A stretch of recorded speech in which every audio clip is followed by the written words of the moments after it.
Welcome to Dark Corner's Horror Smackdown Round 2. In this round, we're taking a closer look at the bad guys, but we still want you voting for the best or your favourite film overall. Match 43, The Omen versus Kwaidan. God has given you a son. Few film characters, or indeed real people, have such an effect on a name that it makes parents wince at the idea of using it for their own child. You have Adolf, and you have... Damien? But is Damien really the bad guy in The Omen? Despite the warnings from priests... He's killed once, he'll kill again. And animals...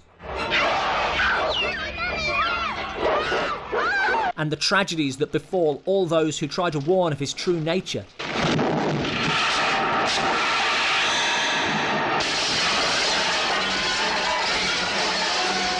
the child never does anything deliberately wrong. Born of the beast and adopted by an unsuspecting American couple, Damien, at this stage of his life, is not the villain of the piece. The evil in the film comes in the form of big dogs.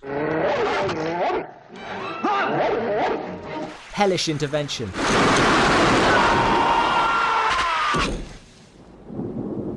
But perhaps most notably, the Satanist nanny, Mrs. Baylock.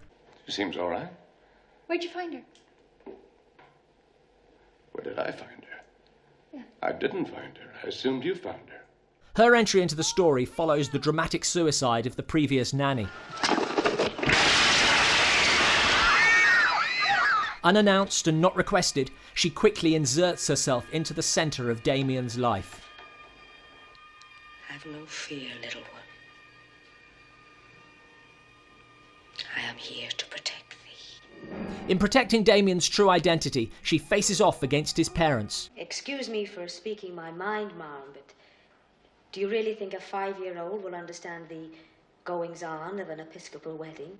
Yet while accepting their wishes... Will you have my son dressed and in the car in 5 minutes? Thank you very much. She still seems to get her own way in the end. Oh, it's just a church, that's all. Robert? Something wrong? He seems... I don't know, he just seems scared to death. The prophecy that Damien will not let another child be born is orchestrated by Mrs. Baylock.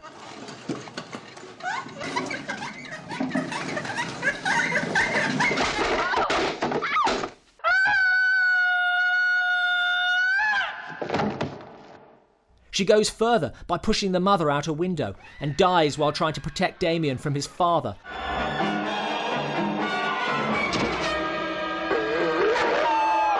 The Omen plays on our fears that those closest to us might do us harm. The nanny is often seen as a threat to a happy home, an outsider with great influence. Who gave you permission to bring a dog in the house? I thought we could use a good watchdog, sir. And Damien loves him. Then there is the child.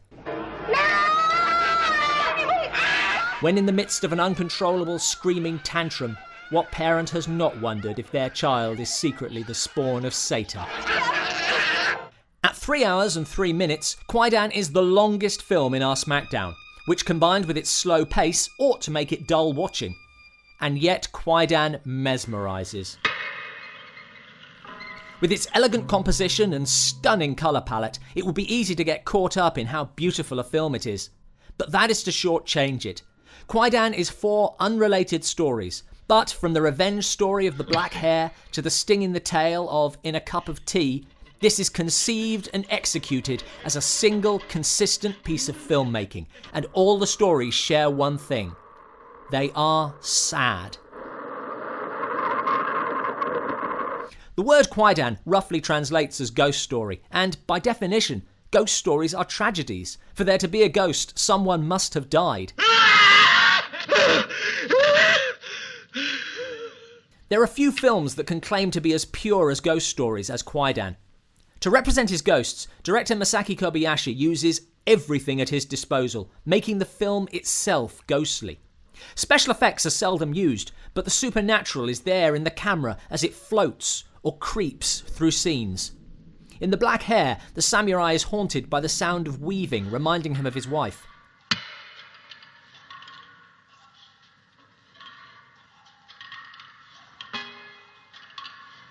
While during the revenge scene, the sound is out of sync and comes in tortured blasts, puncturing a muted backdrop.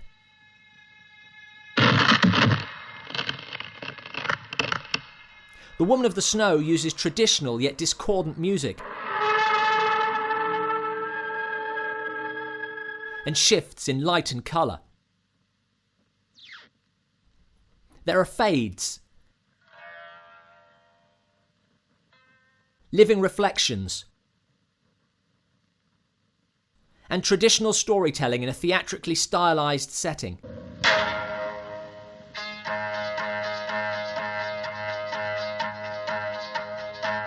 The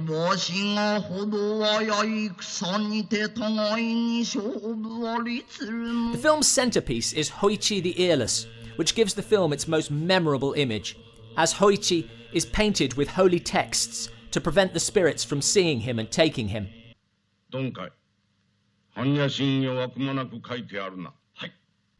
Unfortunately, the monks forget something, leading to the film's most horrific moment.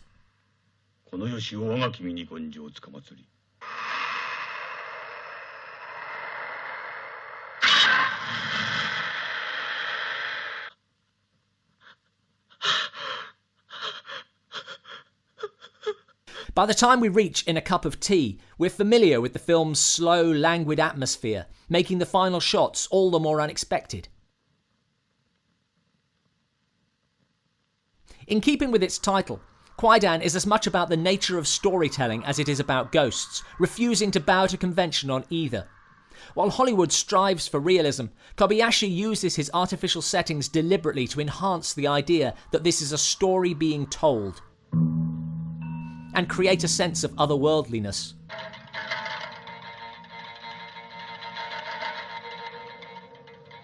There is perhaps no other film that better captures the lands of the living and the dead, and the thin line between the two.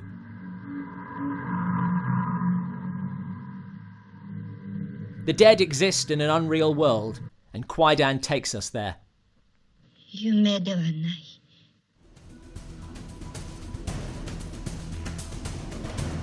Let us know your thoughts on these bad guys, and don't forget to vote on the horror film you want to see move into the next round.